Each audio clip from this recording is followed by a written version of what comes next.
So we got the Green Lantern Emerald Knight. This is a movie I would have loved to have been heavily involved in. The Green Lantern lore is so expansive and is among my favorites in DC. My favorite Green Lantern is Hal Jordan, followed by Guy Gardner, then Kyle Rayner. There's so many to choose from, but you'll notice that the one with the most pull in the lore is Hal, the greatest Green Lantern ever. I chose him as the main one in this movie because not only is it comic accurate that he is the first human lantern of the Corps, but the story I intend to tell fits best with him. Yeah, DC messed up and is still messing up with the Green Lantern IP. Let's get into the movie. Open the movie with explosions and show Karugar being invaded by aliens. They are slaughtering the people there, and a young Karugan is seen running among the crowds. Show him running with his family, and they take cover under a collapsing structure which they are unaware of. The structure falls on them and they die, and the child is trapped under. After what we see as a long time, the rubble is lifted off and a Green Lantern is shown rescuing the child. The lantern is a very young Abin Sur. Show that years have passed and on a separate planet there is an alien weapon deal taking place. Show an alien getting off a ship into a shady cantina kind of place. Shout out to Star Wars. And he has a briefcase with him. He is accompanied by two others who have briefcases with them. They're led into a restricted part of the cantina by a waiter who recognizes them. One of the cohorts asks the leader if this buyer is to be trusted, and the leader says that he is the real deal. He says that he's been buying from him for a while and is making them a lot of money out there. He reveals that the buyer has been running wars on several planets and has set his eyes on Karugar. He says that he heard rumors of a strange new resource that the buyer found in Karugar. They get to the buyer, and it is revealed to be Kanjar Ro. The salesman shows him a variety of weapons. Ro then says that he will buy all of them right there and then. The salesman laughs and asks if he knows how much these weapons cost. Kanjar Ro tells him that the price is little compared to what he will be getting for this. The salesman laughs again and wonders who could possibly want to buy all of these if not him. Before Ro can answer, there's an explosion, and in pops a group of Green Lanterns led by Hal Jordan. Kanjar Ro panics and shoots at the lanterns. Hal chases Ro while the other lanterns deal with the others. A fierce battle breaks out in the cantina. The chase causes a bit of destruction in the place when Ro uses different weapons to try and stall Jordan, and Jordan deflects everything, showcasing his powers. As the chase goes on, it becomes more intense, until eventually other bounty hunters and petty criminals start shooting at Jordan. Jordan knocks some of them around before cracking jokes about swatting flies around. He gets to Ro and tackles him through a wall to the outside of the place. While on top of him, he tells Ro to say uncle. Ro struggles, but to no avail. Doesn't give up though, and his squirms are continuously heard as Hal smiles down at him, telling him that this time he's not going to get away from the lanterns because he has never faced someone like him before. Just then, Ro's men show up and start shooting at Hal, and he loses focus when somebody throws a concussion grenade that gets his head ringing for a few seconds. He regains focus and sees that Ro is getting away, being carried off by one of his henchmen. Before going to chase them, Hal takes down the men keeping him busy. Ro and the henchmen get onto a hover scooter and ride off. Hal flies after them and during the chase takes down several of Ro's henchmen on different scooters as he catches up to Ro. Ro then manages to get onto his getaway ship, which is ready to take off into space, and Hal quickly constructs an anchor that he throws onto the ship to hold on to. As he struggles to hold on, the people in the ship notice him and begin countermeasures to get him off, and he still maintains conviction that he will capture them. Just then, a large construct hits the ship and sets it ablaze, sending it crashing back down towards the planet, and Hal lets go. The construct comes from Sinestro, who tells Hal that he still takes too long to catch the bad guys. They go to the crash site and notice that there was a smaller escape ship which went to space. Hal is disappointed and so is Sinestro, but Sinestro tells him that they'll catch them eventually. They reunite with the other lanterns, and after gathering all the captured felons, they travel back to Oa in a jet construct, with Hal as the pilot and the criminals in tow. He then asks out loud why he always has to be the pilot. One of the lanterns, Rima's, tells Hal that he should not have told them that he used to be a pilot when he was on Earth. As they travel through space, Hal begins to remember his time on Earth.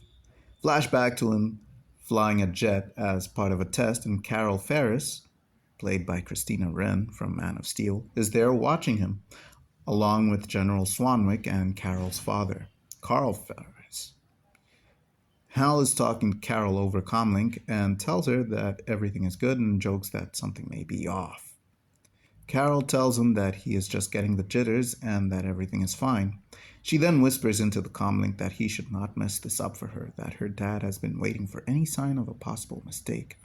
Hal tells her not to worry about anything. He manages to take the jet on a very risky flight path, which is beyond what Carol told him, and she panics. After a scare, he manages to land the jet safely and get it all under control. Swanwick looks at Carl, and Carl is apparently less than impressed. Carol is worried about that.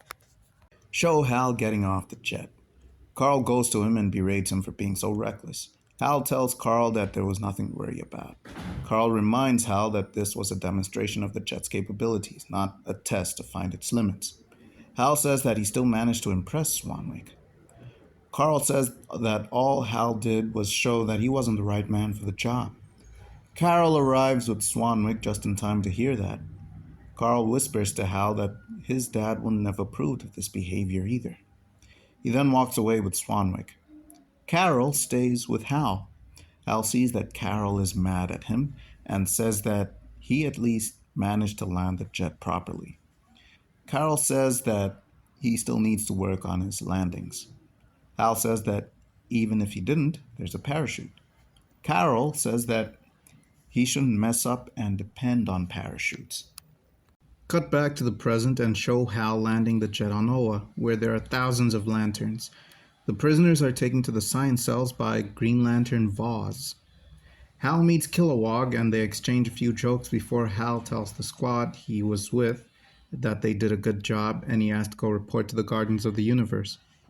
Cut to the debriefing with the Guardians of the Universe, and Hal, Sinestro, and Remus are there. Hal explains the situation and the Guardians berate him for failing to capture Kanjar-O, and Hal said that he was avoiding killing him. Ganthet tells him that the ring would not allow him to anyway because they do not kill. Sinestro suggests changing that rule, but the Guardians refuse and say that life is sacred and it is not up to them to kill anyone. We find out that the Guardians were among the first ever intelligent beings in the universe and that they keep the peace by sending out lanterns to keep watch over the different sectors of the universe, but they're losing control because of attitudes like Hal's. Sinestro suggests further training for the Corps so that they can take on the various new challenges, and Hal seconds that, but is shot down by the Guardians because they trust that the program they gave Kilowog is the best one possible.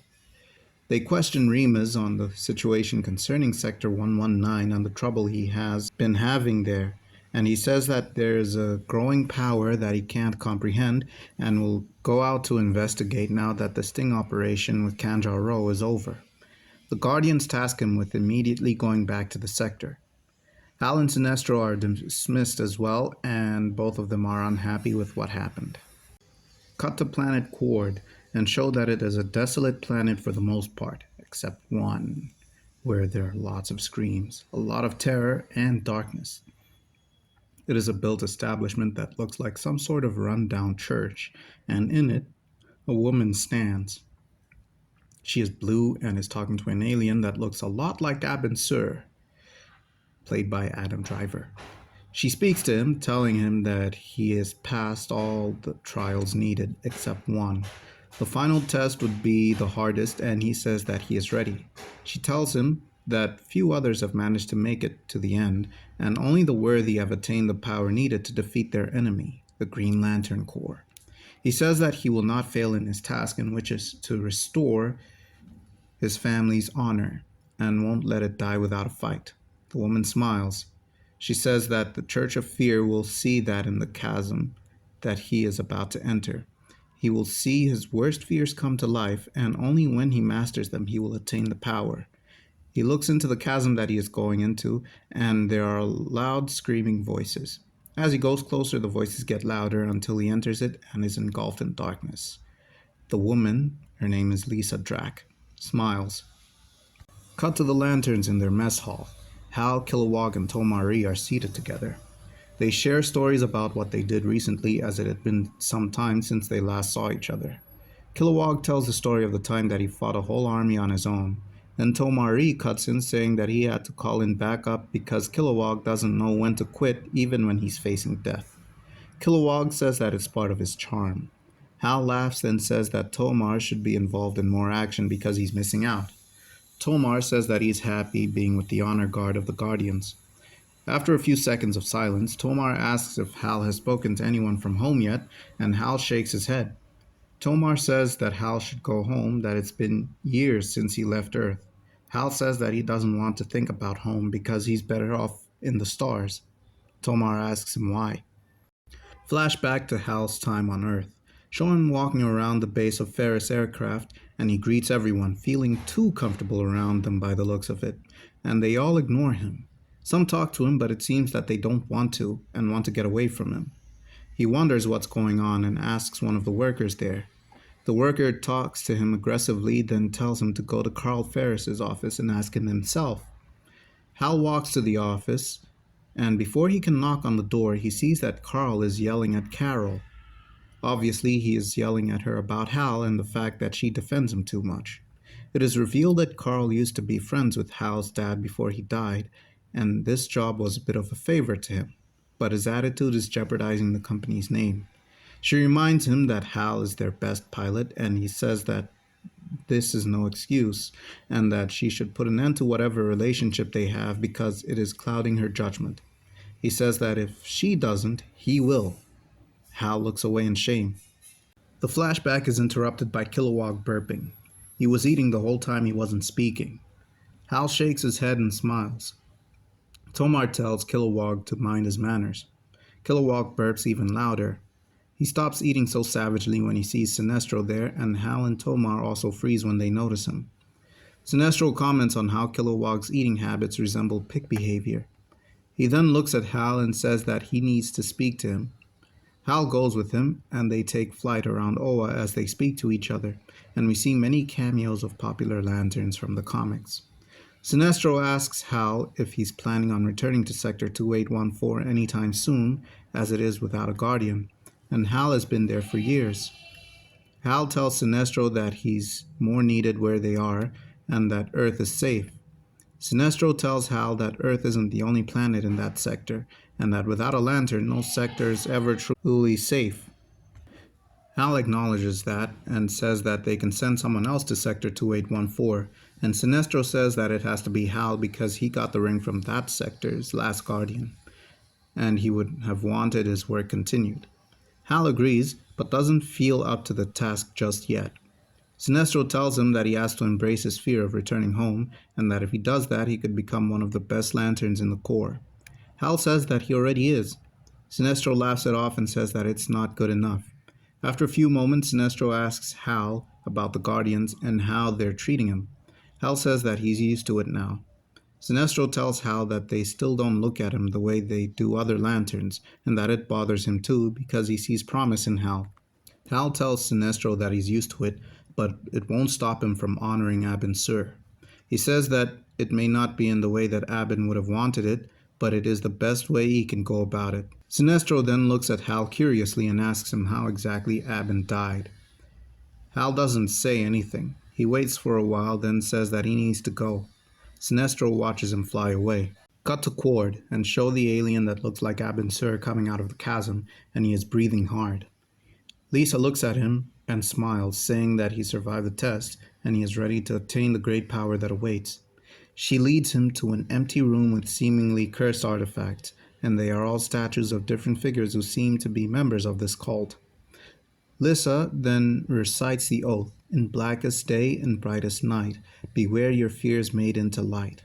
Let those who try to stop what's right burn in his power, fear's awesome might." And there is lightning as we see a yellow light grow brighter and hear the screams of the alien. Cut to the Guardians of the Universe on Oa as they meditate. One Guardian says that there is something brewing, a coming darkness. A fellow Guardian agrees with him and says that he felt a huge tremor in the cosmic balance. A third guardian says that this could be tied to what Remus is investigating because he has felt this kind of thing before coming from Sector 119. The guardians all look at each other. Cut to Sector 119 and show Remus investigating a planet there. He scans the planet in different areas and is shocked when he comes across a crash site. He goes to it and looks around for any survivors. In the dead silence, Remus starts to sense that he's not alone and is ambushed by an enemy that is very quick who emits yellow beams. Remus fights until he seemingly defeats the enemy but is mortally wounded. He tries to contact Hal for help, reasoning that he is most likely to be readily available since he doesn't have an assigned sector. He calls Hal on his ring and Hal picks up on the transmission, but Remus' ring is failing. It is being corrupted, turning yellow, and he doesn't understand why. This is also cutting off the communication he's trying to have with Hal until eventually he is killed and his ring flies off into space, with Hal wondering what just happened. The enemy watches the ring fly away and speaks into his ring, which is yellow, saying that it is done. Cut to show that the Green Lanterns have been assembled by the Guardians, and they are wondering what is going on. Sinestro tells Hal that he knows that something beyond the Guardians' power is growing, and that he can't sit by and watch anymore, that he is going to speak up. The Guardians begin to speak to the Corps, telling them that there is a power in the universe that is growing and the Corps will have to work harder than ever before to find out what it is and stop it.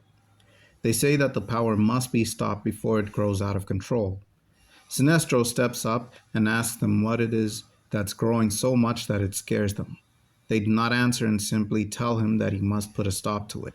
Hal asks how they should put a stop to it if they don't even know what it is that they're fighting. The Guardians tell him that he doesn't have to worry about it. Hal feels belittled by that and tells them that they have been nothing but rude and prejudiced towards him ever since he arrived there. The Guardians remind him that they did not choose him the way they chose Abin Sur, and that he came as a surprise member. Before Hal can answer that, Remus' ring falls before the Guardians' feet, coming from space.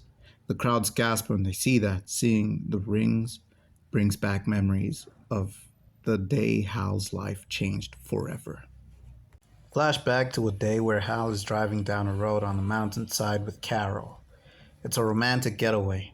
Carol tells Hal that it's been a long time since they've done this, and Hal says that it's not easy to get past her dad. She says that this is their lucky day because he's somewhere in the mountain range overseeing a weapons test with Swanwick. She also says that one day when she completely takes over the company, all the obstacles will be overcome, and Hal says that it will just get trickier from there. She pauses for a few seconds before saying that she wants something serious, not whatever they were having. He doesn't answer. She says that she's serious about that, and he still doesn't answer. She then screams his name and he laughs, saying that he heard her. He says that they're gonna see what can happen between them when the time comes. She says that she's been fighting with her dad a lot lately. He says that her dad just wants to keep her safe.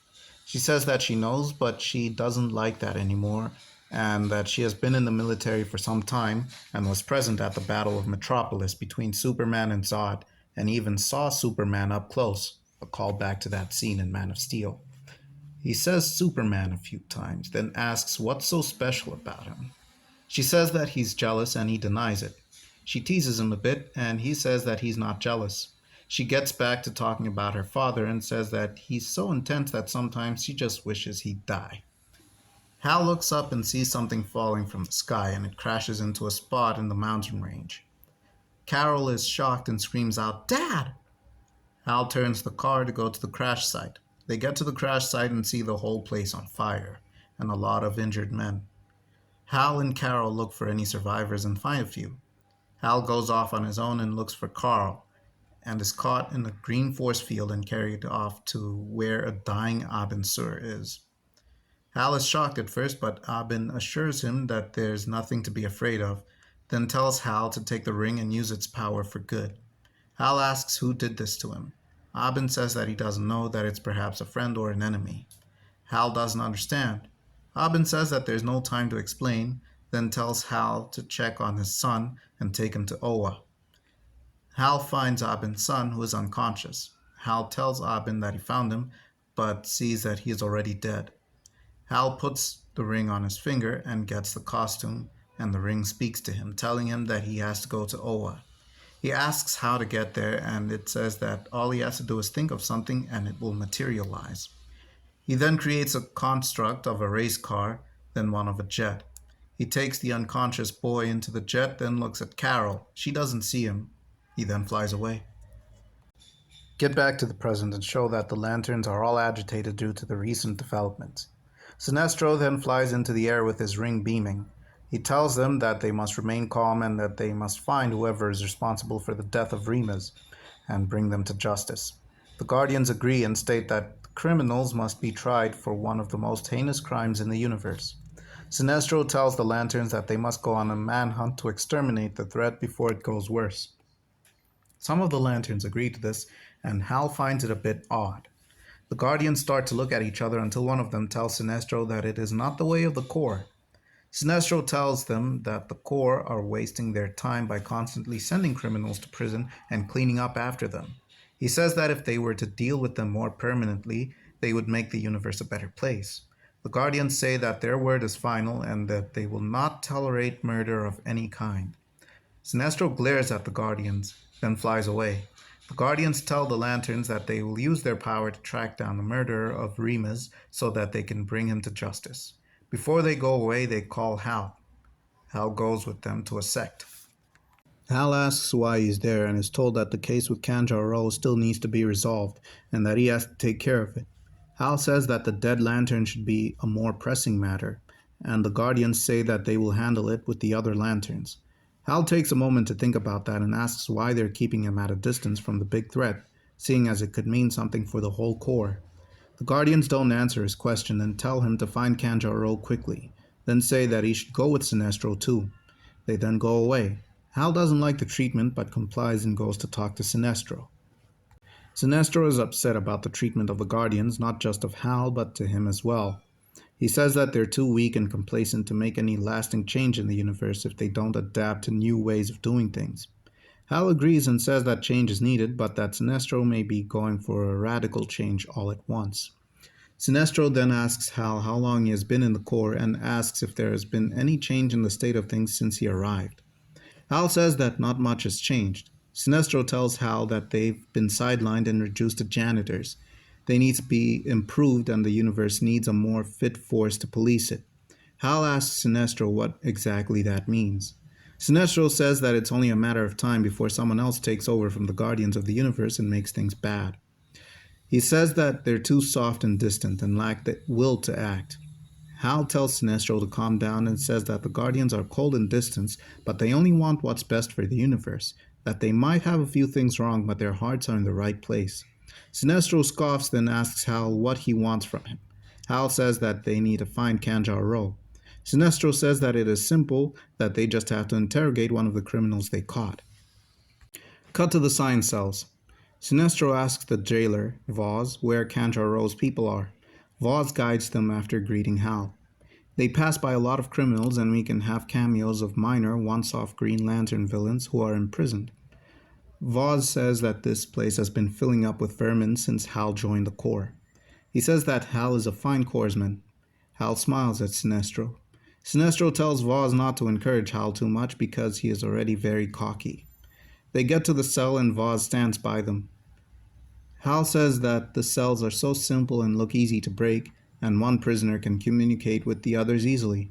Vaz explains that the cells are special and trap every prisoner in a different time period, so they will never be able to communicate with each other or coordinate anything, and will be lost if they ever break out. Hal and Sinestro go into the cell and they enter the space the prisoner is in. Hal plays good cop and Sinestro plays bad cop, and while the prisoner refuses to divulge information, Sinestro creates a construct inside the prisoner's head and starts growing it while electrocuting him. Eventually, Hal pushes Sinestro away and tells him that that's not how to do things. The prisoner then talks, revealing that Ro probably went to the Kurugan system because that's where he's conducting his business. Hal looks at Sinestro, who is more than clearly angry. He leaves the science cells angrily, and Hal follows him out. Vaz asks Hal why he's so mad, and Hal says that Kanjaro has been hiding out on his planet.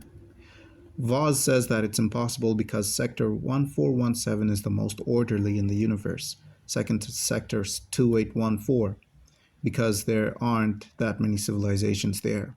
He says that Sinestro is one hell of a corpsman.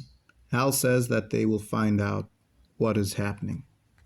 Well, that's where we're going to have to pause things. It's been 25 minutes now. The whole thing would be almost an hour. And I even had to cut down on a lot of details in this video to try and make it short enough to fit in the 30-minute mark.